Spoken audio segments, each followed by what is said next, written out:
ये आज तक रेडियो है।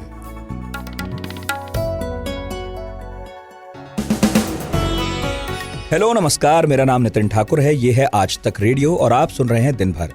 तारीख 12 जुलाई है, दिन शुक्रवार। उनको पता था कि राउज एवेन्यू कोर्ट से जमानत मिल गई है। उनको पता था कि सुप्रीम कोर्ट से भी जमानत मिल जाएगी। सीएम केजरीवाल को आज सुप्रीम कोर्ट से राहत मिली, मगर अब भी उन्हें सुप्रीम राहत मिलना बाकी है। तो उनकी जमानत की चाबी क्या खोलेगी रिहाई का दरवाजा?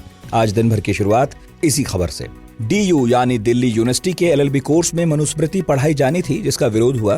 तो अब क्या होना है, पढ़ाई जाएगी या नहीं? और फिर जानेंगे क्यों मची है भारत के पड़ोसी देश नेपाल में सियासी हलचल, और समझेंगे नेपाल की संसद का नंबर गेम, क्योंकि काफी कुछ बदल रहा है वहां पर। आखिर में बहुत खबर सुनाएंगे। यूपी के गोरखपुर में ससुराल वालों ने बीजेपी की हार को लेकर ताना कसा, तो दूल्हे ने क्या अजब गजब कर डाला। मगर पहले 60 सेकंड हेडलाइंस मानव से सुनते हैं।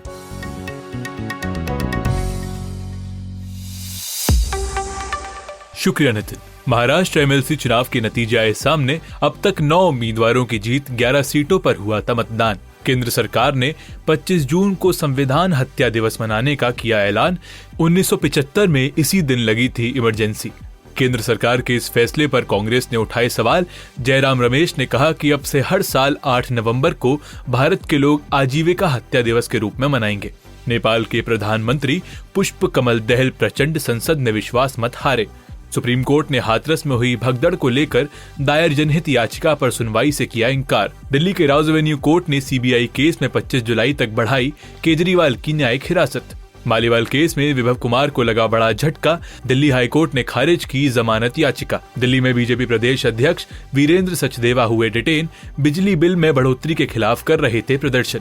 जम्मू के अखनूर इलाके में अज्ञात लोगों की हलचल दिखने के बाद सेना और पुलिस ने चलाया तलाशी अभियान। और मुंबई में हो रही है मशहूर उद्योगपति मुकेश अंबानी के बेटे अनंत अंबानी की शादी। देश विदेश से पहुंची दिग्गज हस्तियां। यह है दिन भर। मैं हूं नितिन ठाकुर। आम आदमी पार्टी सुप्रीमो और दिल्ली के चीफ मिनिस्टर अरविंद केजरीवाल के लिए आज आखिरकार एक राहत की खबर आई। केजरीवाल को शराब नीति मामले में सुप्रीम कोर्ट से अंतरिम जमानत मिल गई है। कोर्ट ने केजरीवाल की गिरफ्तारी को चुनौती देने वाली याचिका के मामले को बड़ी बेंच के पास भेज दिया, जिससे अब 3 जजों की बेंच केजरीवाल की याचिका पर सुनवाई करने वाली है। बड़ी बेंच के पास मामले की सुनवाई तक केजरीवाल को अंतरिम जमानत मिल गई है। केजरीवाल को ईडी ने 21 मार्च को गिरफ्तार किया था। इसके बाद राउज एवेन्यू कोर्ट ने उन्हें कस्टडी में भेजा था। गिरफ्तारी और कस्टडी को केजरीवाल ने सुप्रीम कोर्ट में चुनौती दी थी। आज इसी पर सुनवाई हुई। केजरीवाल के खिलाफ दूसरा मामला CBI का है और इसमें उनकी न्यायिक हिरासत 25 जुलाई तक बढ़ गई है, इसलिए वो फिलहाल जेल से बाहर नहीं आ पाएंगे। तो केजरीवाल की जमानत को जहां आम आदमी पार्टी के नेता आतिशी ने केजरीवाल की जीत कहा, वहीं बीजेपी ने षड्यंत्र की हार बताया। मैं भारतीय जनता पार्टी को ये कहना चाहूंगी, सत्य परेशान हो सकता है लेकिन पराजित नहीं हो सकता। अरविंद केजरीवाल की ये जमानत आज पूरे देश के सामने ये साफ कर देती है कि अरविंद केजरीवाल सत्य के साथ खड़े थे। दिल्ली बीजेपी प्रदेश अध्यक्ष वीरेंद्र सचदेवा ने आतिशी के इस बयान पर जवाब दिया। आतिशी और सौरभ भारद्वाज को तैयार रहना चाहिए कि अरविंद केजरीवाल जो शराब घोटाले के मुख्य अभियुक्त हैं, उन्होंने इनका भी नाम लिया है। विजय नायर जो शराब घोटाले में शामिल है, वो आतिशी और सौरभ भारद्वाज को रिपोर्ट करता था। जो सुनवाई इस पॉलिटिकल हलचल का केंद्र है, आइए जानते हैं उस सुनवाई में क्या क्या हुआ, क्यों ये मामला सुनवाई के लिए 3 जजों की बेंच को रेफर हो गया है, और क्या आज के फैसले से केजरीवाल के जेल से बाहर आने का रास्ता भी खुलेगा। और इन सवालों को हमने पूछा दिल्ली में सुप्रीम कोर्ट के बाहर मौजूद आज तक रेडियो रिपोर्टर संजय शर्मा से। संजय, जिस वक्त सुनवाई हुई आप तो कोर्ट में ही मौजूद थे, तो बताइए क्या क्या कार्रवाई के मुख्य बिंदु रहे आज? आज कोर्ट ने इस मामले में अपना निर्णय दिया और निर्णय सुनाते समय कोर्ट ने साफ कहा कि जो सवाल उठाए गए हैं उन पर, चूंकि ये मामला 2 जजों की बेंच ने सुना था और इससे पहले PMLA को लेकर 3 जजों की बेंच पहले ही सुनवाई करके निर्णय दे चुकी है, लेकिन उसमें क्लैरिटी की जरूरत है। एक तो PMLA एक्ट की धारा 19, इसमें किसी भी अक्यूज को गिरफ्तार करने का अधिकार इन्वेस्टिगेशन ऑफिसर यानी IO को होता है, तो उसकी समीक्षा करने की जरूरत बताई गई है। और ये भी कहा है कि जिसमें बेल देने को लेकर PMLA में जो धारा 45 में प्रावधान है, उसकी समीक्षा की भी बात की गई है। उसमें ये कहा गया है कि जो धारा 19 है जिसमें गिरफ्तारी की बात है, कोर्ट में सवाल उठाया गया कि गिरफ्तारी का अधिकार होना किसी भी जांच एजेंसी को, और गिरफ्तारी की अनिवार्यता होना, इसमें बहुत वेग है, ग्रे एरिया है। लिहाजा इसको डिफाइन करने की जरूरत है कि उस अधिकार का इस्तेमाल किन किन परिस्थितियों में होगा, कौन कौन सी शर्तें पूरी होंगी, तभी गिरफ्तारी की जा सकती है। तो इसके लिए कोर्ट ने कहा कि हम कॉम्पिटेंट नहीं हैं। इसके लिए 3 जजों की बेंच ने पहले सुना है, इसलिए लार्जर बेंच को ही इसे सुनना चाहिए। और चूंकि पुराना ऑर्डर उनका है, लिहाजा कोई लार्जर बेंच इस मामले की सुनवाई करे और पिछले आदेश की, पिछले निर्णय की समीक्षा करे। तो इसके लिए उन्होंने ये 2 बड़े पॉइंट सुझाए हैं, 2 बड़े सवाल हैं जिस पर लार्जर बेंच अपनी सुनवाई करेगी। तो उसके लिए जरूरी है कि ये मामला चीफ जस्टिस के पास भेज दिया गया है कि वो एक लार्जर बेंच कंस्टिट्यूट करें और वो बेंच इस मामले को सुनकर इसमें इन 2 मुद्दों पर स्पष्टता करे। अच्छा, वो कौन से लॉज थे जिनके इंटरप्रिटेशन के लिए इस केस को 3 जजों की बेंच को ट्रांसफर किया गया है? पीएमएलए जो एक्ट है, ये prevention of money laundering act, यानी धन शोधन के खिलाफ उसको निवारण अधिनियम है। इसमें जो दफा 19 है, इसकी धारा 19 है, सेक्शन 19, वो ये बताता है कि अक्यूज के खिलाफ उसको नोटिस देने की जरूरत है, उसको ये बताना है, उसके खिलाफ जब आपके पास सबूत हैं, उन सबूतों के आधार पर आप उसे गिरफ्तार करते हैं। लेकिन यहाँ अरविंद केजरीवाल के वकीलों की तरफ से दलील दी गई कि अभी तक कोई सबूत नहीं है, मनी ट्रेल नहीं है, सिर्फ गवाहों के बयान के आधार पर एजेंसी ने इनको गिरफ्तार किया है। लिहाजा वो गिरफ्तारी का अधिकार तो है, लेकिन किन परिस्थितियों में उसका इस्तेमाल करके गिरफ्तार किया जा सकता है उस अधिकार के तहत, उसको जस्टिफाई करने की जरूरत है। क्या बिना पुख्ता सबूत के, सिर्फ गवाहों के या सह अभियुक्तों के बयानों के आधार पर क्या किसी अभियुक्त को गिरफ्तार किया जा सकता है? इस पर स्पष्टता होगी। और दूसरा, जो पीएमएलए का सेक्शन 45 है, जिसमें उनको जमानत देने की शर्तें, जमानत पर रिहा करने की शर्तें हैं, उसमें यह कहा गया है कि डुअल टेस्ट होना चाहिए। यानी एक तो ये कि अदालत को भरोसा हो जाए, और ये एक तो ये पहला 19 है, ये तो जांच एजेंसी के लिए है, और दूसरा अदालतों के लिए है कि अदालत को ये भरोसा हो जाए कि जिसे अभियुक्त बनाया जा रहा है उसने अपराध नहीं किया है। तो अदालत के पास ये मानने के लिए पुख्ता साक्ष्य और सबूत और आधार होने चाहिए। और दूसरा, ये पहला तो ये कि इस आदमी ने अपराध नहीं किया है, और दूसरा ये कि अगर इसको जमानत पर रोक छोड़ भी दिया जाएगा तो ये आगे कोई अपराध नहीं करेगा इससे जुड़ा हुआ। इससे जुड़ा हुआ अपराध का मामला है कि अगर उसको रिहा कर दिया जाए जमानत पर, तो इस मामले के गवाहों और सह अभियुक्तों पर किसी तरह का कोई दबाव नहीं बनाएगा, अपने प्रभाव का इस्तेमाल नहीं करेगा, और दूसरा ये सबूतों से छेड़छाड़ नहीं करेगा। तो इन सारी चीजों पर तभी जब ये भरोसा हो जाए, अदालत ये आधार के साथ, तथ्यों के साथ अपने निर्णय दे, और तभी उसको जमानत पर रिहा किया जा सकता है। तो ऐसे में इन 2 मुद्दों पर अरविंद केजरीवाल के वकीलों की तरफ से कहा गया कि क्लैरिटी नहीं है। ये सिर्फ अधिकार होना और अनिवार्यता होना गिरफ्तारी की, वो 2 अलग अलग चीजें हैं, इसलिए अदालत उसे डिफाइन करे। यही वजह है कि इस मामले को लार्जर बेंच के पास भेजा गया है। जी संजय, आप बता रहे हैं कि केजरीवाल को अंतरिम जमानत तो मिल गई है, मगर क्या आज के फैसले से उनके जेल से बाहर आने का रास्ता भी खुलेगा? ये बहुत महत्वपूर्ण सवाल है, क्योंकि आम जनता को यही लग रहा था कि जमानत हो गई, अंतरिम जमानत, अब वो बाहर आ जाएंगे। अगर केजरीवाल के ऊपर कोई दूसरी एजेंसी या दूसरा कोई मामला दर्ज नहीं होता तो केजरीवाल आज शाम तक रिहा हो जाते। लेकिन चूंकि सीबीआई ने उन्हें इस पूरे आपराधिक षड्यंत्र का किंग पिन कहा है और उनके खिलाफ मामला दर्ज करके उन्हें गिरफ्तार किया हुआ है, अदालत ने उन्हें जेल में भेजा हुआ है, लिहाजा ऐसे में अरविंद केजरीवाल रिहा तब तक नहीं होंगे जब तक सीबीआई के मामले में भी उनको जमानत या अंतरिम जमानत नहीं मिल जाए। तो ये इसको जनता को ऐसे समझा सकते हैं कि एक दरवाजा जिसके अंदर केजरीवाल बंद हैं, उस पर एक मोटा ताला लगा है और उस पर एक कुंडी लगी है जिसको चिटकनी कहते हैं लोग। तो ताला किसी भी चाबी से खुल सकता है। वो पीएमएलए एक्ट के तहत उनको जमानत मिलना उस ताले की चाबी है, जिससे वो अंतरिम जमानत पर उनको रिहाई का आदेश मिला है। लेकिन अभी तो सिर्फ ताला खुला है, कुंडी लगी हुई है। कुंडी सीबीआई का मामला है। जब वो सीबीआई के मामले में जो उनको जमानत है, अंतरिम जमानत मिलेगी, कुंडी भी खुल जाएगी और केजरीवाल के बाहर आने का रास्ता साफ हो जाएगा। जी, बहुत शुक्रिया संजय। 10,000 से ज्यादा स्टूडेंट्स को कानून की शिक्षा देने वाली दिल्ली यूनिवर्सिटी की लॉ फैकल्टी में एक मामला उठा है। ये मामला है मनुस्मृति का। मनुस्मृति हिंदू धर्म का प्राचीन धर्मशास्त्र है और विधि विधान की पहली किताब भी मानी जाती है। डीयू की लॉ फैकल्टी ने यह डिसाइड किया था कि वो अपने स्टूडेंट्स को ज्यूरिस्प्रूडेंस के पेपर में कुछ बदलाव करके मनुस्मृति पढ़ाएंगे। हालांकि उनकी प्रपोजल को कल ही विश्वविद्यालय के वाइस चांसलर हैं योगेश सिंह, उन्होंने रिजेक्ट कर दिया था। फिर भी निगाह थी सबकी आज होने वाली एकेडमिक काउंसिल की मीटिंग पर, जहां इन बदलावों पर विस्तार में चर्चा होनी तय थी। आज तक रेडियो रिपोर्टर अनमोल बाली इस मीटिंग को कवर करने पहुंचे थे। हमने उनसे बात की। अनमोल, यूं तो वीसी ने मनुस्मृति को कोर्स का हिस्सा बनाने के प्रपोजल को रिजेक्ट कर दिया है, लेकिन बावजूद इसके मसला आसानी से ठंडे बस्ते में जाता दिख नहीं रहा। मामले पर यूनिवर्सिटी के अंदर और यूनिवर्सिटी के बाहर जो राजनीति है गरमा गई है।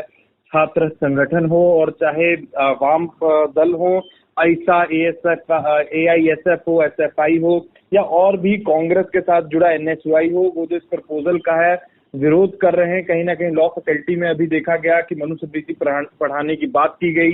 उसके बाद देखा गया कि योगेश सिंह जो दिल्ली यूनिवर्सिटी के वाइस चांसलर हैं, वो बोलते हैं कि मैंने अपनी इमरजेंसी पावर्स का इस्तेमाल करते हुए एकेडमिक काउंसिल में बोला कि इस मनुस्मृति को इंट्रोड्यूस ना करवाया जाए। लॉ फैकल्टी में जो ये बातचीत चल रही है, जिसके बाद जो है विद्यार्थी हों और प्रोफेसर हों, कहीं ना कहीं उन्होंने इस चीज का विरोध भी किया। इसी बीच देखा गया कि अंजू वली टिक्कू जो फैकल्टी ऑफ लॉ में डीन है, उनका ये बयान आता है कि ये जो मनुस्मृति है ये पहले BA प्रोग्राम में पढ़ाई जा रही है, चाहे वो BA ऑनर्स संस्कृति हो, पॉलिटिकल साइंस हो, तो इसमें इतना सोचने वाली और विरोध करने वाली बात क्या है। पर वहीं दूसरी तरफ जो कहीं ना कहीं कुछ विद्यार्थी हैं जो इसका विरोध कर रहे हैं, कुछ फैकल्टी मेंबर्स हैं, प्रोफेसर्स हैं, उनका ये कहना है कि जो मनुस्मृति की सोच है वो महिला विरोधी है, कहीं ना कहीं दलित विरोधी सोच है। तो कहीं ना कहीं इस मामले को लेकर जो राजनीति है वो भी गर्मा गई है। शिक्षा मंत्री तक भी ये मामला जाता है, वो भी कहते हैं कि मैं इस मामले पर वीसी से बात करूंगा। पर हाँ, अभी वाइस चांसलर जो इस मामले पर कह रहे हैं कि उन्होंने जो मनुस्मृति है जो उसका इम्प्लीमेंटेशन था सिलेबस में, उसको भी रोक दिया है। अच्छा, मनुस्मृति को कोर्स का हिस्सा बनाने वाले एकेडमिशियंस के एक तबके का कहना है कि कोर्स का रेफरेंस यूं भी BA प्रोग्राम और BA ऑनर्स संस्कृत समेत पॉलिटिकल साइंस में पढ़ाया जाता है। ऐसे में से लेकर एकेडमिकली आपत्तियां क्या हैं?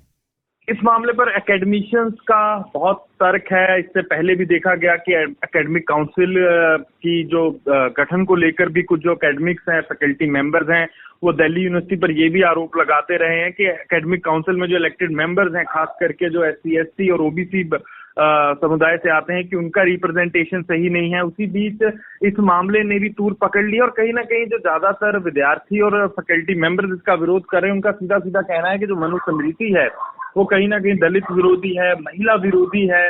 साथ ही साथ मनुस्मृति में बहुत सी ऐसी बातें लिखी हैं जो कही जाती है कि आज के समय, आज के मॉडर्न इंडिया की अगर हम बात करें, कहीं ना कहीं तो उसमें फिट नहीं बैठती। तो इन सब नाराजगियों को लेकर जो है देखा जा रहा है, यूनिवर्सिटी में आज विरोध प्रदर्शन भी हुआ।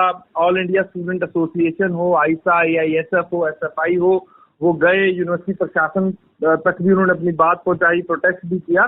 तो ये सब मामले हैं जिसके कारण कहीं ना कहीं जो विद्यार्थी हैं और फैकल्टी है, उन सब में नाराजगी है। जी, बहुत बहुत शुक्रिया अनमोल आपका। वक्त एक ब्रेक का है और ब्रेक के बाद पड़ोसी देश नेपाल के बारे में बताएंगे, जहां बड़ा राजनीतिक उलटफेर हुआ है। धरती चौकोर नहीं, गोल है। बरमूडा ट्रायंगल में कुछ तो झोल है। ब्लू स्काई में समंदर का रोल है। आपको पता है कोहिनूर का क्या मोल है? मोटी किताबें मत उठाइए, गूगल भी मत चलाइए, बस आज तक रेडियो पर ज्ञान ध्यान लगाइए। हर वेडनेसडे से संडे रोज लगेगी क्लास एप्पल पॉडकास्ट, विंक म्यूजिक, स्पॉटिफाई, जियो सावन और गूगल पॉडकास्ट पर। Welcome back. देश की बड़ी खबरों के बाद अब नेपाल का हाल। नेपाल में हलचल है बदलाव की, क्योंकि नेपाल के प्रधानमंत्री और कम्युनिस्ट पार्टी ऑफ नेपाल के संस्थापक पुष्प कमल दहल उर्फ प्रचंड ने प्रधानमंत्री पद से इस्तीफा दे दिया है। CPN-UML गठबंधन ने प्रचंड की सरकार से समर्थन वापस ले लिया था, इसलिए उन्हें विश्वास मत हासिल करने के लिए मजबूर होना पड़ा था। अब जब गठबंधन टूट गया तो प्रचंड के पास विकल्प सीमित थे, इसलिए उन्हें तुरंत पद छोड़ने या 1 महीने के अंदर विश्वास मत का सामना करने के बीच चुनाव करना था। और आज संसद में विश्वास मत परीक्षण हुआ, जहां वो हार गए। वैसे 5वां मौका था जब पुष्प कमल दहल प्रचंड ने संसद में अविश्वास प्रस्ताव का सामना किया। इससे पहले 4 प्रयासों में वो विश्वास मत हासिल करने में सफल भी रहे थे। दहल के सबसे बड़े गठबंधन सहयोगी CPN-UML ने 3 जुलाई को समर्थन वापसी की थी। तो नेपाल में प्रचंड की सरकार क्यों गिर गई, आगे नेपाल की सत्ता किसके हाथ में होगी और पड़ोस में सरकार बदलने से नेपाल भारत संबंध में क्या बदलेगा, ये जानने के लिए हमने फोन मिलाया JNU में प्रोफेसर और वर्ल्ड पॉलिटिक्स पर नजर रखने वाले अमिताभ सिंह को। अमिताभ जी, नेपाल के प्रधानमंत्री विश्वास मत हार चुके हैं, इस्तीफा दे दिया है। अब ये बताइए कि नेपाल में नंबर गेम बदला कहां, प्रचंड की सरकार कैसे गिरी? देखिए, नेपाल के संसद में 2006 के बाद जब से वर्तमान कॉन्स्टिट्यूशन के चुने हुए लोग चुन के आए हैं, तब से वहां अस्थिरता रही है और ये न जाने अब तक 30 सरकारें वहां बदल चुकी हैं।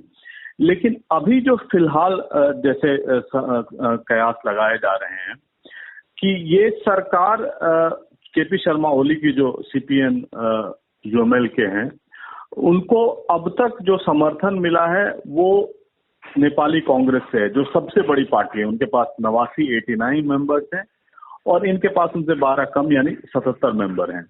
तो ये कुल मिला के दोनों काफी होंगे 275 मेंबर ऑफ पार्लियामेंट में मेजोरिटी के लिए। लेकिन ये सरकार अस्थिर रहेगी, ये भी सरकार जो बनेगी जिसके केपी शर्मा ओली माने जा रहे हैं कि प्रधानमंत्री बनेंगे, वो भी अस्थिर रहेगी, क्योंकि दोनों पार्टियां, नेपाली कांग्रेस और जो केपी शर्मा ओली की पार्टी सीपीएन यूएमएल, ये दोनों पार्टियां विरोधाभासी विचारधाराओं पर हैं। केपी शर्मा ओली, हम सबको याद है कि उन्होंने भारत की सीमा को अपने नेपाल की जो मानचित्र है उसमें परिवर्तन किया था, उसको संसद से पारित कराया था और भारत के कई सारे जिले उत्तराखंड के, उसको उन्होंने नेपाल में दिखाया था। तो आप ये समझ सकते हैं कि भारत के लिहाज से और भारत और नेपाली कांग्रेस का बहुत अच्छा संबंध रहा है, ऐतिहासिक संबंध रहा है, इसलिए वो एक विरोधाभास तो रहेगा। लेकिन नंबर्स के गेम में जहां प्रचंड की पार्टी को 32 सीट ही थे और अन्य पार्टियों के सहयोग से वो करीब 67 सीटें जुटा पाए या 67 नंबर जुटा पाए एमपीज का, तो जाहिर है उनकी वहां हार हुई। लेकिन आने वाले दिनों में ये बहुत रोचक होगा कि नेपाली कांग्रेस और केपी शर्मा ओली कैसे सरकार का गठन करते हैं। अच्छा, एक गठबंधन टूटा है, दूसरा बना है, नेपाल की सत्ता किसके हाथ में जाती दिख रही है सर?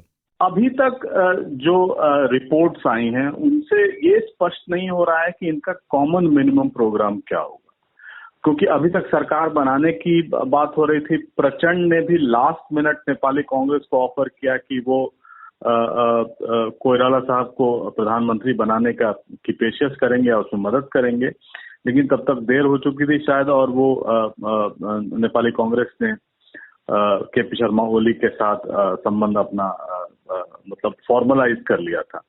लेकिन जो संबंध बने हैं या जो पार्टी, जो सरकार बनी है, उसमें एक चीज तो क्लियर है कि केपी शर्मा ओली प्रधानमंत्री बनेंगे और वो क्या शर्तें होंगी वो अभी पब्लिक नहीं किया गया, यानी जो उन्होंने साइन करके दिया है उनमें क्या शर्तें थी वो तो क्लियर नहीं हुआ है।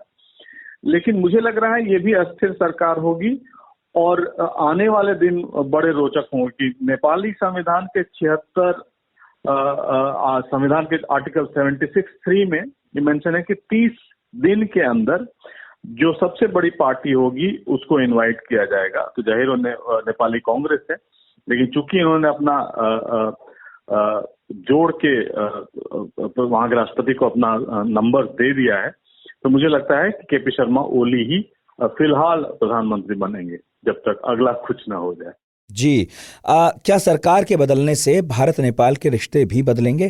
देखिए, केपी शर्मा ओली ओपनली भारत विरोधी हैं और जैसा मैंने पहले भी कहा कि वो नेपाल के मानचित्र में कई सारे ऐसे डिस्ट्रिक्ट जो भारत के हैं उनको अपने मानचित्र में दिखाया और उसको अपनी संसद से पारित भी कराया है। लेकिन एक अच्छी बात यह है कि नेपाली कांग्रेस, जिसके भारत से ऐतिहासिक संबंध बड़े अच्छे रहे, चाहे वो राजशाही के दौरान हो या संविधान बनने के बाद, तो वो एक आस की किरण है कि उसके चलते खड़गा प्रसाद ओली, केपी शर्मा ओली कुछ नरम रखेंगे अपने भारत के प्रति रुख और वो चीजें नहीं कर पाएंगे जो प्रचंड और केपी शर्मा ओली पहले कर रहे थे, यानी मानचित्र परिवर्तन करके उसको संविधान में डाल के और संसद से पारित कराना, वो शायद नहीं हो पाएगा इस बार। जी, बहुत शुक्रिया अमिताभ जी इस जानकारी के लिए। अब जमशेद आ गए हैं भौचक लेकर, सुनते हैं।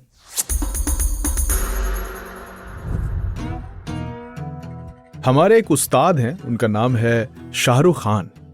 उन्होंने एक बार कहा था कि हम एक बार जीते हैं, एक बार मरते हैं और शादी भी एक ही बार होती है। और इसीलिए हिंदुस्तान में लोग शादी में अपने सारे अरमान निकाल लेते हैं। आपने देखा ही होगा कि तरह तरह की बारातें निकलती हैं। कोई नाचता हुआ जा रहा है, कोई हवाई जहाज में जा रहा है, कोई थीम बेस्ड मैरिज कर रहा है, वगैरह वगैरह। लेकिन जो केस हम आपको आज बताने वाले हैं वो एकदम भौचक है। मामला है गोरखपुर का। यहाँ के उनवल में मंगलवार शाम एक अनोखी बारात देखने को मिली। बारातियों के बीच बुलडोजर पर सवार होकर दूल्हा यानी कृष्ण वर्मा परिवार के बच्चों के साथ निकला। इस दौरान सड़क के दोनों तरफ तमाशबीनों की भीड़ लग गई जब चांप के बाबा के बुलडोजर इस गाने पर बाराती नाचते झूमते हुए निकले जा रहे थे। हुआ यूं कि यहाँ रहने वाले मोहन वर्मा के बेटे कृष्णा वर्मा की शादी थी। शादी तय होने के बाद से ही खलीलाबाद के ससुराल पक्ष के लोगों ने दूल्हे से चुटकी लेते हुए कहा कि भाई इस बार तो तुम्हारे बाबा जी की पार्टी खलीलाबाद संत कबीर नगर में हार गई। उन्होंने खुद बुलडोजर चलवाया था, लेकिन इसके बाद भी पार्टी जीत नहीं पाई तुम्हारी।